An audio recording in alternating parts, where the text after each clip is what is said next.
Welcome to the fourth module in the course on environmental geography. This is the chapter based on Geosphere Materials, and I'm Nathan Bowden, your instructor for this course. In this module, you will learn the chemical composition of the geosphere, what minerals are and how they are made, the physical properties of minerals and their uses, how minerals change, which is also called the rock cycle, how rocks form and change, uses for rocks. Rocks are the most common geosphere material, and we humans use them for many things, such as entertainment or for art and to build things. Rocks can be very useful, as shown here in the two photos. On the left you see a rock climber, and on the right you see a statue. The geosphere, of course, has a chemical composition made up of elements. The smallest substance that cannot be broken down any further is an element. 8 elements make up more than 98% of the geosphere's mass. I believe it's 98.2% of the total geosphere's mass is composed of 8 elements, and we will be looking at those shortly. Atoms, a short review on what atoms are. Atoms are the basic building block of all things, including minerals. And minerals are the building blocks of rocks. Atoms can be divided into 2 parts: the nucleus, where the positively charged proton and the neutral charged neutron reside, and the electron, which is on the outside in different shells and different levels outside the nucleus. And this is where the negatively charged electrons are located. The composition of the geosphere. The crust we have directly observed and sampled. This is what we walk around on, mountains made from, etc. But the composition of the deep earth, the mantle and the core, is only known from the density of the earth through density variations from seismic velocities, the composition of meteorites which have fallen to the earth, which you have studied, and the assumptions of the formation of the solar system. This was discussed in the second and third modules. As I mentioned, there are 8 elements which compose 98.2% of the geosphere. And here you see on the left-hand side the chemical makeup of the geosphere in numbers. So if we were to count them, 32.1% of the elements would be iron, 30.1% would be oxygen, 15.1% would be the element silicon, and oxygen and silicon is these two elements forming a compound are very prodigious in the geosphere.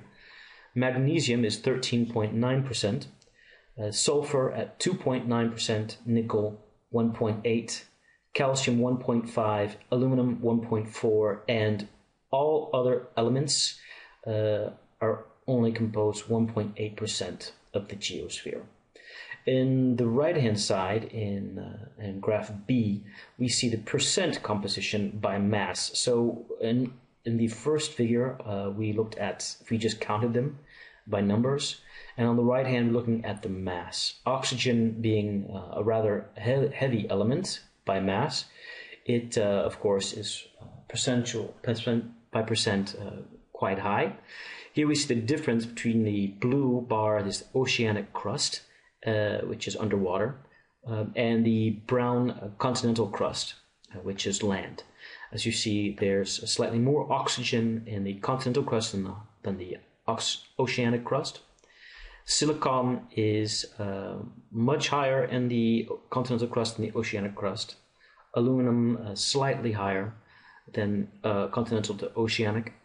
Iron in the oceanic crust is higher, partly because of, as you remember, the depth. Iron is somewhat dense, and so it will be lower in the crust, and also that there's a very high composition of the core of the Earth is made of iron. Magnesium is more prevalent in the oceanic crust and the continental crust. Calcium much more, almost twice as much. Sodium is more prevalent in the continental, and potassium is the same. So the difference is, in just a few short points, between the continental and oceanic crust are the combined percentage of iron and magnesium in the oceanic crust is 60% greater than the continental crust. So these dense elements are more prevalent in the oceanic crust. The percentage of calcium in the oceanic crust is nearly twice that in the continental crust. The percentage of potassium in the continental crust is 15 times that in the oceanic crust. And going back to calcium, we will discuss a little bit later why it's much higher in the ocean. Potassium is in the continental crust much higher. And silicon in the continental crust is 20% greater than the oceanic crust. Again, a quick review of chemistry before we go on about the bonding of the elements and how they form minerals and how minerals form rocks. There are two basic types of bonds. On the left-hand side in figure A, you see ionic bond. An ionic bond is the transfer of an electron from the outer shell of one element to another element. A very commonly used example of this is sodium chloride or salt. In the top, you see sodium has only single electron on the outermost shell, which is very unstable, and the chlorine has 7. Because of the octet rule, octet coming from the Latin of 8, 8 is the norm for an outer shell, so it wants one more. It has 7 and it wants an 8th. So what happens? The sodium gives off its outer shell electron, so that its outer shell now has 8, and the one single is gone and transferred to chloride.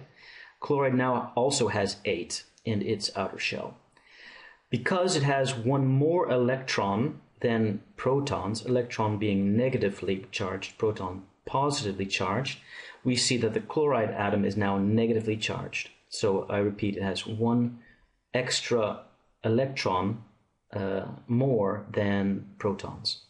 The opposite is now said of the sodium. It has given off an electron, so it now has one more proton which is positively charged than negatively charged electrons. So it has a positive charge. The difference between an ionic bond and a covalent bond, on the right-hand side you see an example of an oxygen atom and 2 hydrogen atoms. In a covalent bond, the elements cooperate in the covalent bond, which is how you can remember that, covalent, cooperate, in which the electron on the outer shell of oxygen is shared with hydrogen, in this form forming water, H2O. Common rock-forming minerals in the geosphere, which are composed of elements: quartz, feldspar, ferromagnesian minerals, and each is identified by a unique combination of physical and chemical properties, namely composition, color, luster, and hardness. Now, these are the minerals which will later compose rocks. But first, look at the building materials, minerals. Oh, and density. A big difference between a rock and an element. Here we have 2 forms of carbon, but in different crystal forms. On the left is a diamond, which is a pyramidal structure. Both are made of covalent bonds. On the right you see graphite. Both diamonds and graphite are made purely out of carbon. They all have only covalent bonds.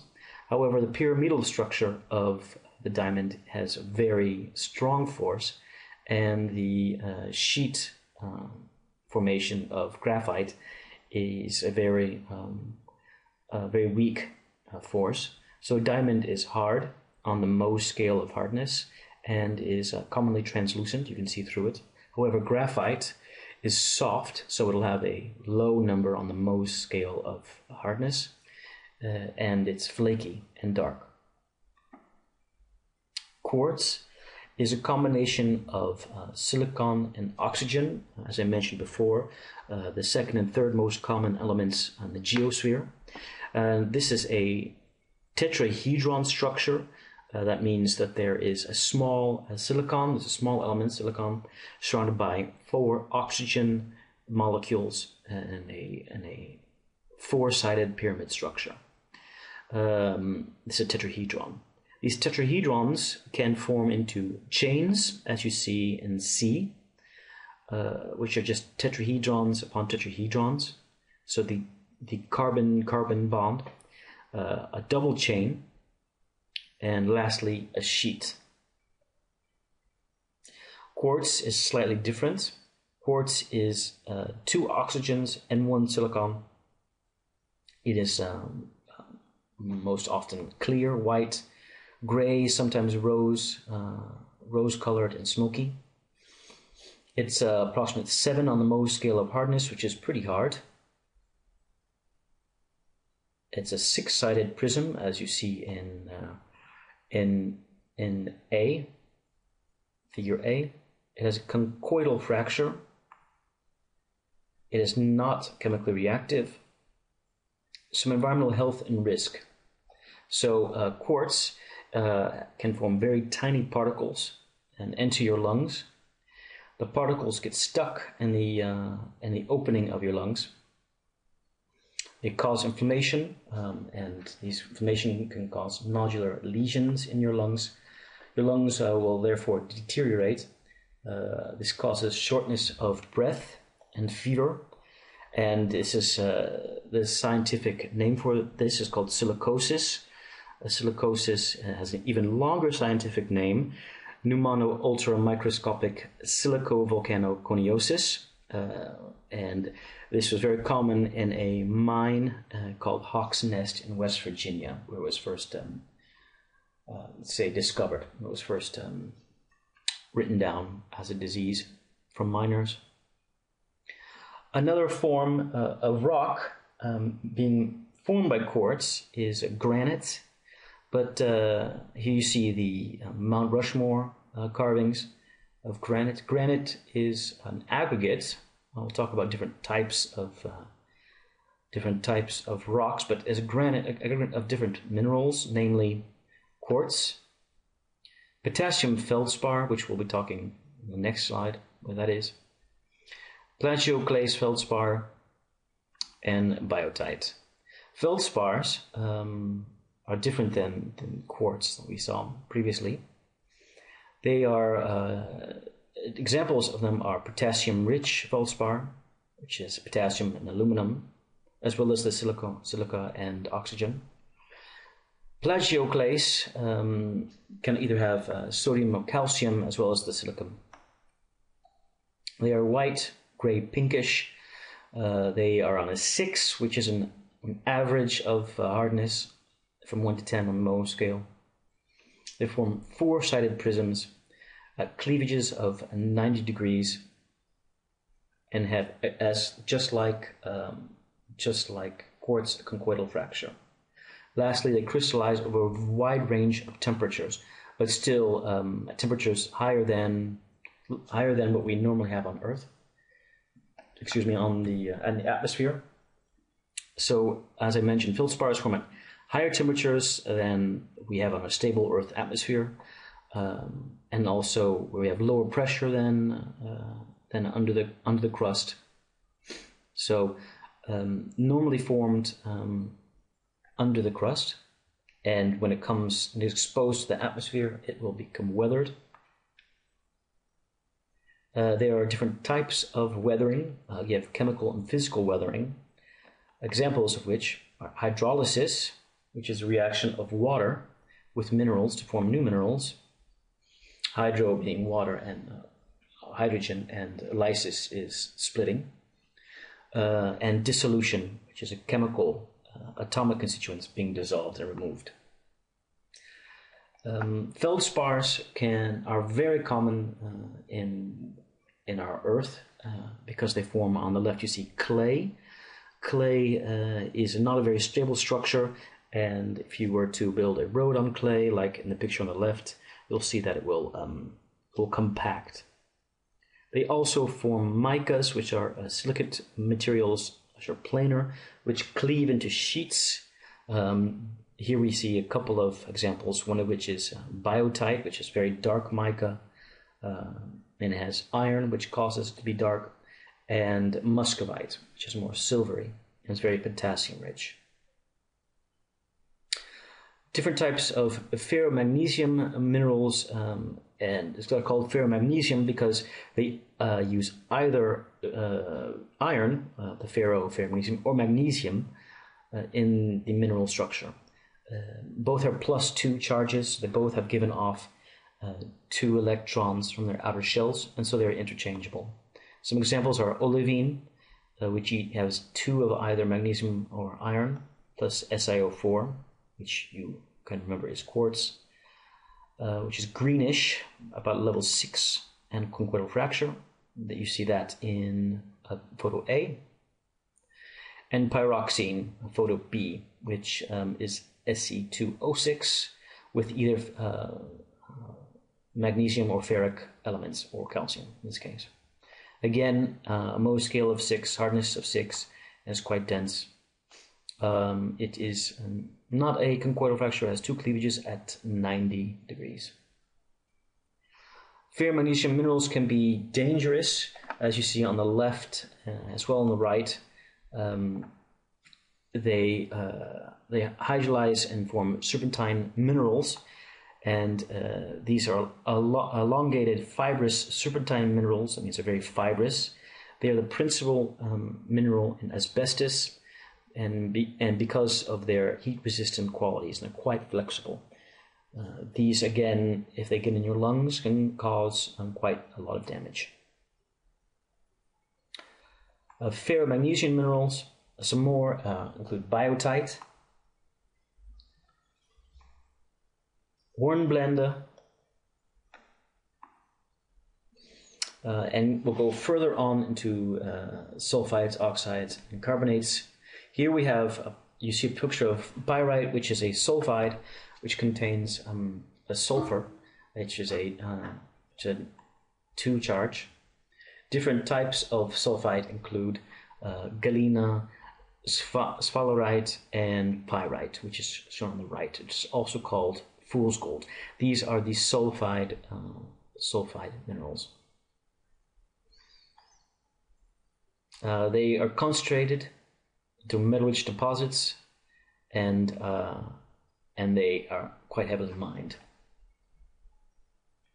The processing of the minerals to extract the metals is an environmental issue. Going on to oxides, they are a combination with oxygen. We have here different types.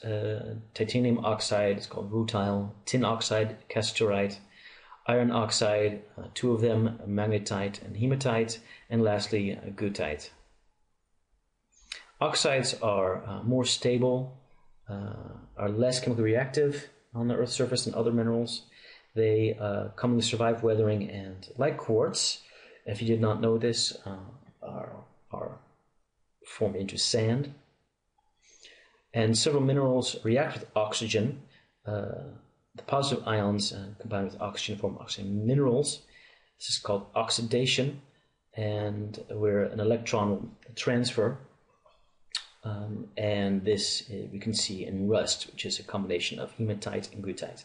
Oxidation also gives quite a lot of earth a rusty color, an orange-brown color. Carbonates are a combination of positively charged ions, so these charged positive ions are also called anions, so calcium, magnesium, iron, as well as negatively charged carbonates, CO3. So here is 2 examples, calcite and dolomite. These are rather soft minerals, on level 3 on the Mohs scale, have cleavages often in 3 directions. These are called rhombs. They're prone to dissolve in acid,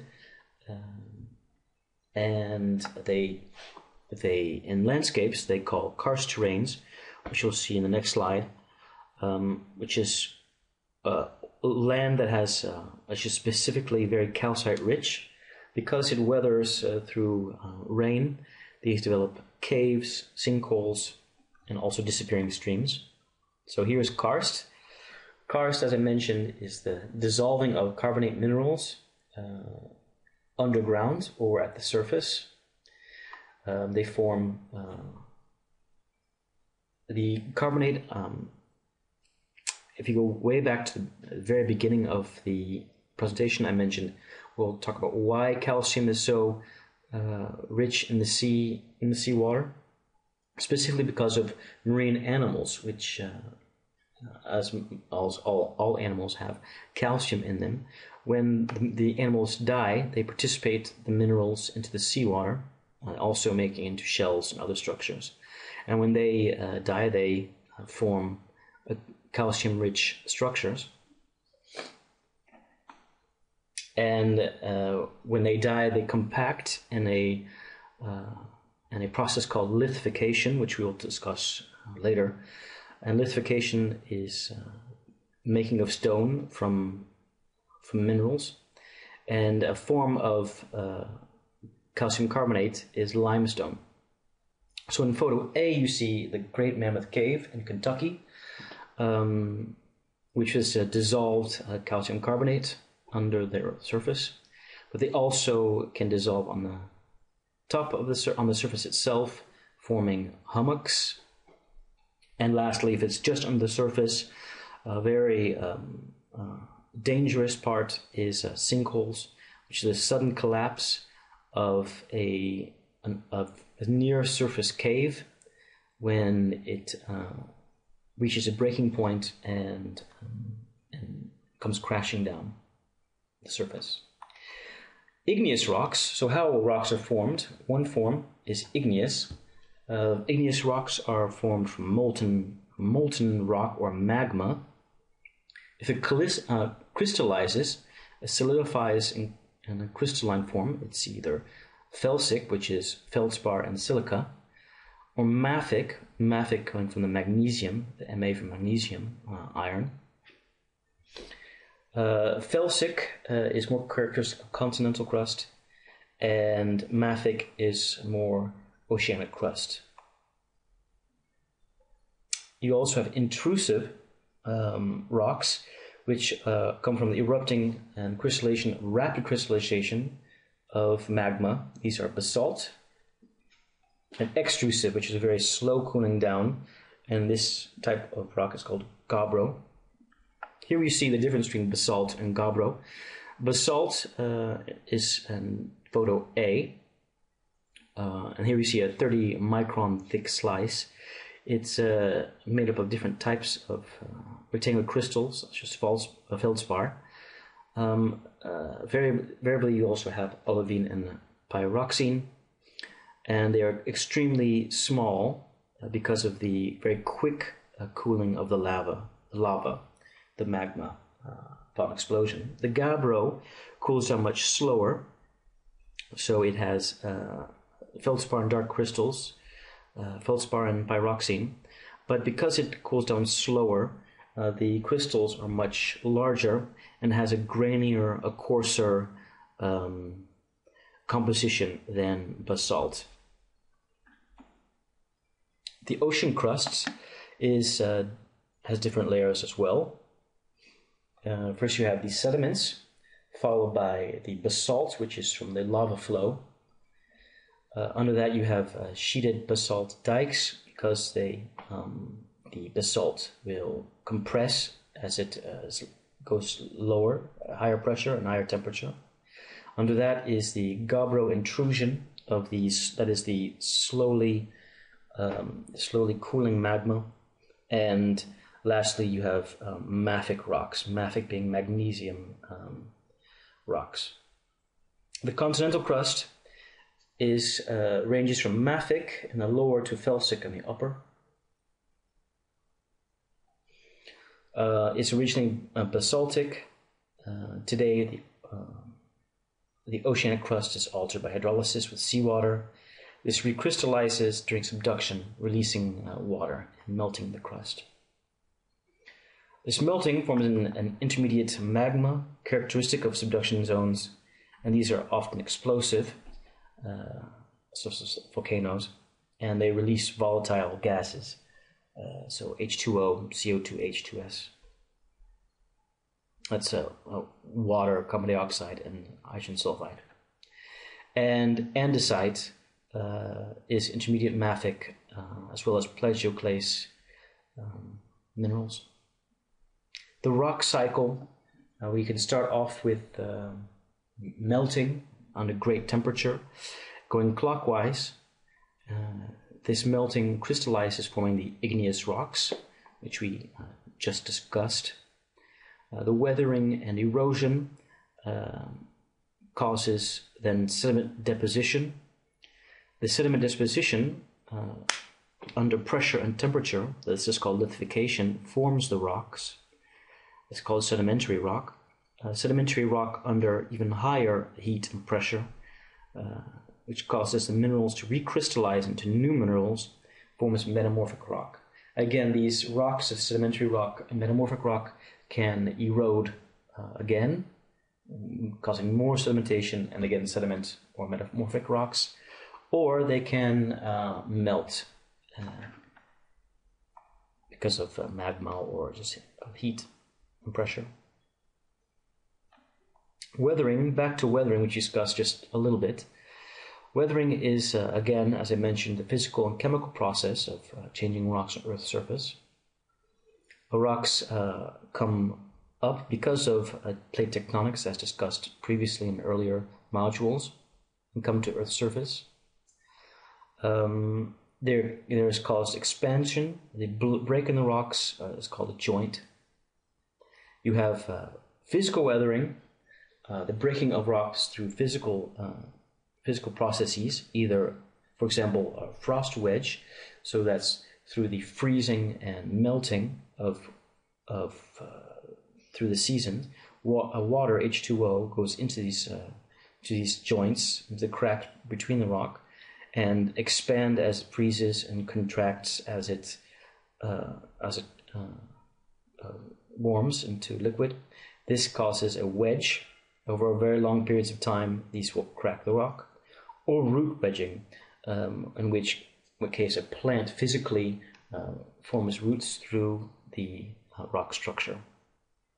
Chemical weathering comes through the form of hydrolysis, that's oxidation, and dissolution, which we've all discussed previously, but to recapture that, hydrolysis is the breaking up of the rock through the presence of water. Oxidation is the transfer of an electron from an oxygen to an element, an example of this being rust. And dissolution, which is the dissolution of a single element in an mineral into the water structure. Here we have some pictures of weathering process. In photo A, you see the frost wedging, cracks and disaggregates or breaks the rock.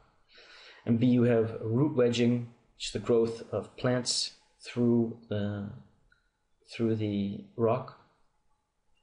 And chemical weathering, such as hydrolysis, which causes decomposite rocks. Erosion is different than root wedging and frost is the transportation of materials through water, wind, or ice, such as glacier. This is a gravitational pull. Glaciers, as they move down a mountain, they scrape the material off the valleys and carry it down to debris. And debris from a glacier is called a moraine. But also streams and rivers are very common. A fast deep stream will carry and can move very large rocks called boulders. They will abrade and pluck material from valley walls. They will be rolled and bounced along the bottom. This is the bed load. And smaller sediments will also be suspended, smaller sediments being sand or clay. So clastic elements composed of different fragments of materials and chemical sediments are precipitation from solution. So we have these classic sediments which are transported mainly by moving water from the original source, deposited based on their size. The bigger the deposit, such as gravel, the farther it will be transported, and the smaller, such as silt, clay, or mud, will be transported very large distances. Here we see different photos. In A, you see a sediment transport from falling rocks in the steep terrain, and then within these valleys, in photo C, rivers are formed which carry the rocks and the clay and the sediments into photo B, to the coast. And the smaller rocks, the smaller sediment is carried further, so clay and silt. Here you see the clay and silt from the river on the coastline. These sediments then aggregate together. As you see in photo A, this muddy sediment turns into shale. Shale is the aggregation of muddy sediments.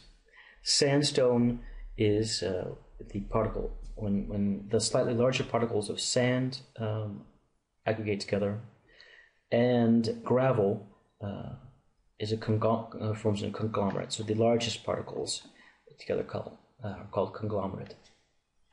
Sedimentary rocks they generally precipitate through evaporation, increasing concentration of seawater. So these are evaporites.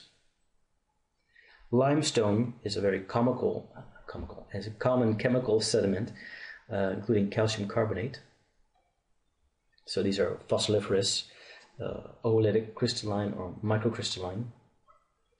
And gyprock, which is some mineral gypsum, CaSO4. Lastly, we have rock salt. Limestone, quite often coming from the ocean because of the sedimentation and the precipitation of calcite on the seafloor, and these through marine organisms. And again, these organisms are lithified, and they form rock. Metamorphic rock is when these sedimentary rocks change through very high temperature or pressure. Any rock can be metamorphosed, so igneous as well as sedimentary, and even other metamorphic rock can be re-metamorphosed. The minerals which are formed at the surface are not stable at very high temperature and pressure. They recrystallize to form minerals stable at a higher temperature and pressure. Recrystallization largely involves dehydration, so the expression of the hydrogen molecule, and new minerals grow in different orientations. Typical metamorphic rocks include schist.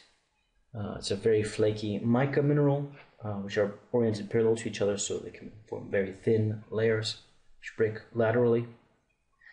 Gneiss, which is discontinuous layers called lens of larger minerals, so quartz and feldspar, and separated by a finer grained schistose layer. So from an even higher temperature and pressure than the schists, and they can form from any rock, but especially from clastic sedimentary rock.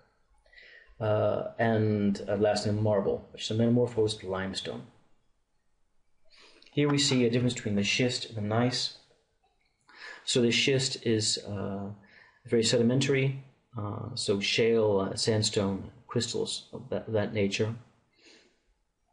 And gneiss, which you see in photo B, has even higher pressure and temperature. Rocks have several different uses, of course. Commercial and residential, so the building of buildings. Highways, bridges, etc., cement. Factories and power generation facilities. And also for water storage, filtration, delivery systems. Lastly, wastewater collection and treatment system. Aggregates, so that's sand, gravel, and crushed stone, which is also called common rock. We use that to make cement and asphalt. We spread this on our highways, our roadways, and building sites to stabilize the ground, because clay is not necessarily the best foundation. Our needs for aggregates are increasing because of our infrastructure. So you must think of bridges, highways, transit construction, roadways, etc. They are relatively cheap to mine and process, but very costly to transport. Here you see in the table below the amount of crushed stone which we are using through time, increasing dramatically. There, of course, are problems with aggregate mining, physical disturbances, because they must be removed. They form large pits, quarries, which are also remove natural vegetation. This, of course, can also be mitigated by having visibility barriers, slope contouring, so new soil and revegetation, reclamation, and aggregate pits can later be filled with water and form lakes and new wildlife habitats. Or again, can be transformed quite often into parks, gardens, and golf courses. However, they also causes a lot of dust, and not to mention noise. The breaking and the blasting and the hauling and the crushing causes this. The dust getting into our respiratory, the silicosis, as we mentioned before. Air quality must be monitored around mining areas. And of course, the noise in operation is a significant concern for anybody who lives near. Congestion and safety. That's the end of the fourth presentation for this module.